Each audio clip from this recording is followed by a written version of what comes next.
Hello students, welcome back to our channel. மாணவனாசிரியர். இந்த இடம் நம்ம என்னோட பார்க்க போகிறோன்னு பார்த்தீங்கன்னா, தமிழ்நாட்டில் 11ஆம் வகுப்பு பொதுத் தேர்வு முடிவுகள் வர செவ்வாய்க்கிழமை காலை 9 மணிக்கு வெளியாகியுள்ளது. இந்த டைம் 11ஆம் வகுப்பு பொதுத் தேர்வு முடிவுகள் எப்படி இருக்கும் அப்படின்னு வந்து பார்த்தீங்கன்னா, மாணவிகள் அதிக அளவில் தேர்ச்சி பெற்று இருக்கிறார்கள். ஆல் பாஸ் வந்து இன்க்ரீஸ் ஆகிருக்கு பர்சன்டேஜ். அதே மாதிரி சென்டம் மார்க்கும் வந்து பார்த்தீங்கன்னா இன்க்ரீஸ் ஆகிருக்கு அப்படிங்கிற மாதிரி கல்வித்துறை வட்டாரங்கள் வந்து பார்த்தீங்கன்னா தொடர்ந்து தகவல் தெரிவித்திருக்கிறார்கள்.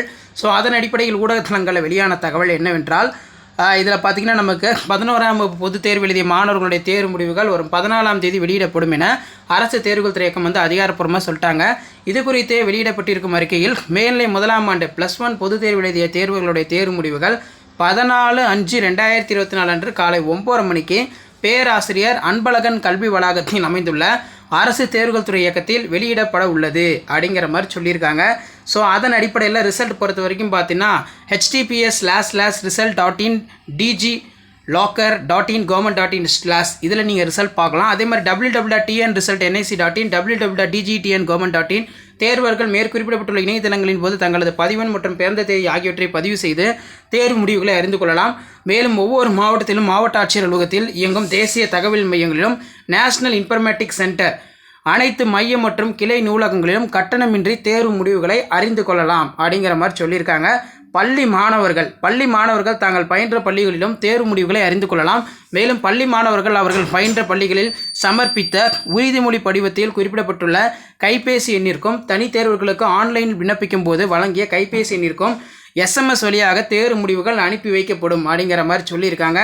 ஸோ 11ஆம் வகுப்பு மாணவர்கள் உங்களுக்கான தேர்வு முடிவுகள் எல்லாமே ரெடி ஆகிடுச்சு. திட்டமிட்டபடி தேர்வு முடிவுகள் வர செவ்வாய்க்கிழமை மே 14ஆம் தேதி ரிசல்ட்டை வந்து பார்த்தீங்கன்னா 9:30க்கு வந்து பார்த்தீங்கன்னா அரசு தேர்வுகள் துறை இயக்குனர் வந்து பார்த்தீங்கன்னா வெளியிடுறாங்க. மே 14ஆம் தேதி +1 ரிசல்ட் 11ஆம் பொதுத் தேர்வு முடிவுகள் மே 14ஆம் தேதி காலை 9 மணிக்கு வெளியாகும் என அரசு தேர்வுகள் துறை இயக்கம் அறிவிப்பு அப்படின்னு சொல்லியிருக்காங்க.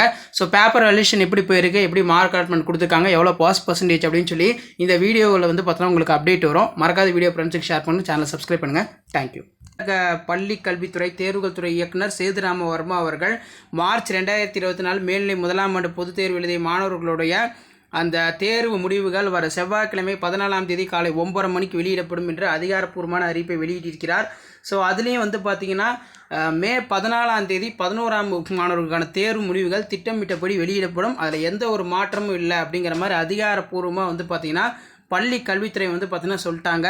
ஸோ மெயினாக வந்து பார்த்தீங்கன்னா ரிசல்ட் வெப்சைட்டும் வந்து பார்த்தீங்கன்னா இப்போ ரெடி ஆகிடுச்சு. HSC+1 மார்ச் 2024 ரிசல்ட் அப்படின்னு வந்து ஷோ ஆகும். ஸோ இங்கே பார்த்தீங்கன்னா உங்களுக்கு தெரியும் HSC+1 ரிசல்ட் வந்து பார்த்தீங்கன்னா டியூஸ்டே 14 மே 2024 9:30 அப்படின்னு மென்ஷன் பண்ணியிருக்காங்க. ஸோ +1 மாணவர்களே உங்களுக்கான தேர்வு முடிவுகள் பொறுத்த வரைக்கும் மே 14ஆம் தேதி செவ்வாய்க்கிழமை வெளியிடப்படுகிறது. இந்த டைம் வந்து பார்த்தீங்கன்னா மேக்ஸ் ரொம்ப டஃப்பாக இருந்திருக்கு, ஃபிசிக்ஸ் ரொம்ப டஃப்பாக இருந்திருக்கு, நிறைய பேர் ஃபெயிலியர்ஸ் ஆகியிருக்காங்க அப்படின்னு சொல்லியிருக்காங்க. ஸோ 11ஆம் வகுப்பு மாணவர்கள் நீங்கள் 11ஆம் வகுப்பில் வந்து பார்த்தீங்கன்னா தேர்ச்சி பெற்றாலும் சரி, தேர்ச்சி பெறவில்லை என்றாலும் சரி, கண்டிப்பாக உங்களை 12th வந்து ப்ரொமோட் பண்ணிடுவாங்க. ஸோ முடிஞ்ச வரைக்கும் வந்து பார்த்தீங்கன்னா நீங்கள் 11ஆம் வகுப்பு ரிசல்ட்டில் ஏதாவது ஒரு சப்ஜெக்ட் 2 சப்ஜெக்டில் ஃபெயில் ஆனாலும் மறுபடியும் சப்ளிமெண்ட்ரி எக்ஸாமினேஷன் கண்டக்ட் பண்ணுவாங்க. அதில் நீங்கள் அப்ளை பண்ணி எழுதி உங்களுடைய அரியர் பேப்பரை வந்து கிளியர் பண்ணிக்கோங்க. இல்லைனா 12th வந்து பார்த்தீங்கன்னா நீங்கள் 2 சப்ஜெக்ட் படிக்கிற மாதிரி இருக்கும். இந்த டைம் வந்து பார்த்தீங்கன்னா பயாலஜி பேப்பர் வேல்யூஷனில் வந்து பார்த்தீங்கன்னா நிறைய பேர் சென்டம் மார்க் வந்து ஸ்கோர் பண்ணியிருக்காங்க. பயாலஜி மட்டும் இல்லை, கம்ப்யூட்டர் சயின்ஸ் ஆகட்டும், கம்ப்யூட்டர் அப்ளிகேஷன் ஆகட்டும், நிறைய பேர் சென்டம் மார்க் வாங்கியிருக்காங்க. ஸோ இதில் பார்த்தீங்கன்னா பயாலஜி 70 மார்க் வந்து பார்த்தீங்கன்னா பேப்பர் வேல்யூஷன் கேம்பில் வாங்கியிருக்காங்க. பயாலஜியில் 35, பயோ பாட்னி 35, பயோஜுவாலஜியில் 35. ஸோ எப்படி வந்து பேப்பர் வேல்யூஷன் பண்ணியிருக்காங்க, எப்படி மார்க் அலாட்மெண்ட் பண்ணியிருக்காங்கன்னு சொல்லி ஜஸ்ட் நீங்கள் அனலைஸ் பண்ணுறதுக்கும் அண்டர்ஸ்டாண்ட் பண்ணுறதுக்கும் கண்டிப்பாக இந்த கவர்மெண்ட்டோட official answer script paper valuation கேம்பில் வேல்யூஷன் பண்ண ஆன்சர் ஸ்கிரிப்ட்டு உங்களுக்கு ரொம்ப யூஸ்ஃபுல்லாக இருக்கும். ஸோ மறக்காத வீடியோக்கு ஒரு லைக் கொடுங்க. அப்போ தான் அடுத்தடுத்த வீடியோ அப்லோட் பண்ணுறதுக்கு ஒரு மோட்டிவேஷனாக இருக்கும். ஸோ வேல்யூஷன் பொறுத்த வரைக்கும் நீங்கள் ஒரியாக தேவையில்ல, ரொம்ப மாணவர்களோட மனநிலை புரிஞ்சுட்டு தான் வந்து வேல்யூஷன் பண்ணியிருக்காங்க. அது மட்டும் இல்லாமல் பார்த்தீங்கன்னா 11th ஃபெயில் ஆனால் 12th வந்து நான் படிக்க மாட்டேன் அப்படிங்கிற மாதிரி நிறைய பேர் ஸ்டூடெண்ட்ஸ் வந்து பார்த்தீங்கன்னா பாதியில் நின்றுவாங்க. ஸோ அதெல்லாம் கருத்தில் கொண்டு முடிஞ்ச வரைக்கும் ஓரளவுக்கு எழுதியிருந்தால் அவங்களுக்கு வந்து பார்த்தீங்கன்னா மார்க் கொடுக்குறாங்க. இப்போ மார்க்லாம் பார்த்தீங்கன்னா இப்போ 11th மேக்ஸ் பொறுத்த வரைக்கும் பார்த்தீங்கன்னா ஒரு 25க்கு ஒரு 50 மார்க் தான் வாங்கியிருக்காங்க அப்படின்னு வந்து பார்த்தீங்கன்னா அவங்களுக்கு வந்து எக்ஸ்ட்ரா மார்க் ஸ்டெப் மார்க்லாம் போட்டு ஆல் பாஸ் பண்ணி விடுறாங்க. அதே மாதிரி முடிஞ்ச வரைக்கும் ஃபிசிக்ஸ் கெமிஸ்ட்ரியில் ஒரு 15 மார்க் வந்து இழுத்து பிடிச்சி போடுறதுக்கு பேப்பர் வேல்யூஷன் கேம்பில் வந்து பார்த்தீங்கன்னா ரொம்ப கஷ்டப்பட்டு தான் வேல்யூஷன் பண்ணுறாங்க. ஏஇஏ வந்து ஃபெயில் பண்ணாலும் சிஎஸ்ஓ வந்து ஏன் ஃபெயில் பண்ணுறீங்க, இது ஸ்டூடெண்ட்டோட வாழ்க்கை, அவங்க 12th போகணும், 12th நல்லா படிக்கணும். முடிஞ்ச வரைக்கும் பார்த்தீங்கன்னா ஒரு 10-11 வந்துச்சுன்னா மார்க் வந்து கொஞ்சம் போட்டு 15 மார்க் எடுக்க வச்சு பாஸ் பண்ணுங்கள். ஏன்னா 15 மார்க் எடுத்தாலே போதும். இன்டர்னல் மார்க் வந்து ஒரு 20 மார்க், இன்டர்னல் மார்க் வந்து ஒரு 30 மார்க் வந்து பார்த்திங்கன்னா போடுறாங்க. 45 மார்க் எடுத்து ஈஸியாக பாஸ் ஆகிடலாம். இந்த மாதிரி தான் பேப்பர் வேல்யூஷன் கேம்பில் பேப்பர் வேல்யூஷன் எல்லாமே கம்ப்ளீட் ஆகி உங்களுக்கு மார்க் அப்டேட் பண்ணுற ப்ராசஸ் எல்லாமே வந்து பார்த்திங்கன்னா கம்ப்ளீட் ஆகிருக்கு. அதே மாதிரி வந்து பார்த்திங்கன்னா இப்போ கம்ப்யூட்டர் ஆப்ரேட்டர் வந்து மார்க் வந்து அப்டேட் பண்ணும்போது சில பேப்பர் வேல்யூஷனில் வந்து பார்த்தோன்னா ரொம்ப ஸ்ட்ரிக்டாக இருக்கும் பட்சத்தில், அதாவது வந்து பார்த்தோன்னா வெறும் 14 மார்க் 13 மார்க் தான் வாங்கியிருக்காங்க, ஒரு மார்க் போடல அப்படின்னா கடைசி நேரத்தில் வந்து பார்த்தோன்னா அங்கேயும் மார்க்கை வந்து பார்த்தோன்னா உங்களுக்கு மாற்றி உங்களை பாஸ் பண்ணுற அளவுக்கு தான் வந்து பார்த்தோன்னா உங்களுக்கு ஸ்டாஃப்ஸ் எல்லாமே வந்து பார்த்தோன்னா இருக்காங்க.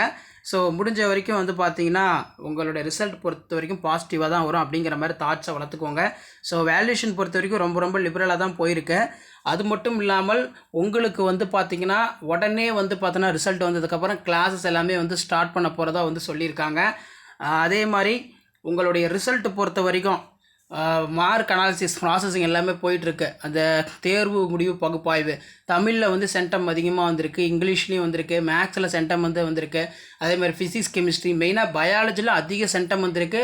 அதே மாதிரி பாட்னியில் சென்டம் வந்திருக்கு, ஜுவாலஜியில் வந்திருக்கு, கம்ப்யூட்டர் சயின்ஸ், கம்ப்யூட்டர் அப்ளிகேஷன் இந்த சப்ஜெக்ட்லாம் வந்து பார்த்தோன்னா இந்த டைம் அதிகமாக வந்து பார்த்தோன்னா பாஸ் பர்சன்டேஜ் இன்க்ரீஸ் ஆகிருக்கு. சென்டம் மார்க் வந்து பார்த்தோன்னா 11th ஸ்டூடெண்ட்டே வந்து பார்த்தோன்னா இந்த அளவுக்கு படிக்கிறாங்களே 12th காட்டினோம் அப்படிங்கிற மாதிரி பேப்பர் வேல்யூஷனில் பண்ணக்கூடிய ஏஇ எஸ்ஓசி எல்லாமே வந்து பார்த்தோன்னா ஷாக் ஆகியிருக்காங்க. அந்த அளவுக்கு வந்து பார்த்தோன்னா பர்ஃபெக்டாக வந்து இந்த time 11th public examination students எல்லாமே அழகாக நீட்டாக எழுதியிருக்காங்க. மெயினாக வந்து பார்த்தீங்கன்னா கம்பல்சரி கொஷின் எல்லாமே அட்டன் பண்ணி அந்த அளவுக்கு 1 மார்க்லாம் அட்டன் பண்ணி கரெக்டாக எழுதியிருக்காங்க. ஸோ இன்னும் நமக்கு தேர்வு முடிவுகள் வெளியாவதற்கு ஒரு நாட்கள் மட்டுமே வந்து பார்த்தோன்னா இருக்குது. ஸோ இன்றைக்கி விட்டுருங்க, இன்றைக்கி போயிடும். திங்கக்கிழமை முடிஞ்சிச்சுன்னா நமக்கு மார்னிங் டைம் போகிறதே தெரியாது. கரெக்டாக 9:30க்கு ரிசல்ட் வந்து பப்ளிஷ் பண்ணிடுவாங்க. ஸோ முடிஞ்ச வரைக்கும் இந்த வீடியோ உங்கள் ஃப்ரெண்ட்ஸ் எல்லாத்துக்குமே ஷேர் பண்ணுங்கள். மறக்காத மாணவன் ஆசிரியர் யூடியூப் சேனலை சப்ஸ்கிரைப் பண்ணி கீழே இருக்கக்கூடிய பெல் ஐக்கானை ப்ரெஸ் பண்ணி ஆள்னு வைங்க. எப்படி பப்ளிக் எக்ஸாம் பேப்பர் வேல்யூஷன் கேம்பில் ஏஇ எப்படி பேப்பர் வேல்யூஷன் பண்ணுறாங்க, ஏஇ வேல்யூஷன் பண்ணதை சிஎஸ்ஓ எப்படி செக் பண்ணுறாங்கன்னு சொல்லி ஒரு அப்டேட்டுக்கு தான் வந்து பார்த்தோன்னா இந்த மாதிரி கவர்மெண்ட்டோட official original answer script paper valuation கேம்பில் வேல்யூஷன் பண்ண ஆன்சர் ஸ்கிரிப்ட் எல்லாமே அப்டேட் பண்ணுறோம். ஸோ கண்டிப்பாக இந்த வீடியோ உங்களுக்கு இன்ஃபர்மேட்டிவாக இருந்தால் வீடியோக்கு ஒரு லைக் கொடுங்க. முடிஞ்ச வரைக்கும் வீடியோ ஃப்ரெண்ட்ஸுக்கு ஷேர் பண்ணுங்கள், அவங்களுக்கு ஒரு ஐடியா கிடைக்கும். எப்படி 11th public exam paper valuation கேம்பில் பேப்பர் வேல்யூஷன் பண்ணியிருக்காங்க, என்ன டைப்பில் வேல்யூஷன் பண்ணியிருக்காங்க, ரொம்ப லிபரலாக பண்ணியிருக்காங்களா, ரொம்ப ஸ்ட்ரிக்டாக பண்ணியிருக்காங்கன்னு சொல்லி ஜஸ்ட் நீங்கள் அனலைஸ் பண்ணுறதுக்கும் அண்டர்ஸ்டாண்ட் பண்ணுறதுக்கு வீடியோ யூஸ்ஃபுல்லாக இருக்கும். ஸோ மறக்காத வீடியோ ஃப்ரெண்ட்ஸுக்கு ஷேர் பண்ணுங்கள். மாணவன் ஆசிரியர் யூடியூப் சேனல் சப்ஸ்கிரைப் பண்ணி கீழே இருக்கக்கூடிய பெல் ஐக்கானை ப்ரெஸ் பண்ணி ஆள் வைங்க. உடனுக்குடன் அப்டேட் இருக்கிறதுக்கு மறக்காம நம்முடைய வாட்ஸ்அப் குரூப் எல்லாரும் ஜாயின் பண்ணுங்கள். கீழே டிஸ்கிரிப்ஷனில் லிங்க் இருக்கு. தேங்க்யூ. 11ஆம் வகுப்பு பொதுத் தேர்வு முடிவுகள் வரும் 14ஆம் தேதி காலை 9:30 மணிக்கு வெளியிடப்படும் என அரசு தேர்வுத்துறை இயக்குநர் சேதுராமவர்மா அறிவித்துள்ளார். தேர்வு முடிவுகளை இணையதளங்களில் தெரிந்து கொள்ளலாம் என்றும் பள்ளி மாணவர்கள் அளித்த செல்போன் எண்களுக்கு தேர்வு முடிவுகள் SMS மூலம் அனுப்பி வைக்கப்படும் என்றும் அவர் கூறியுள்ளார்.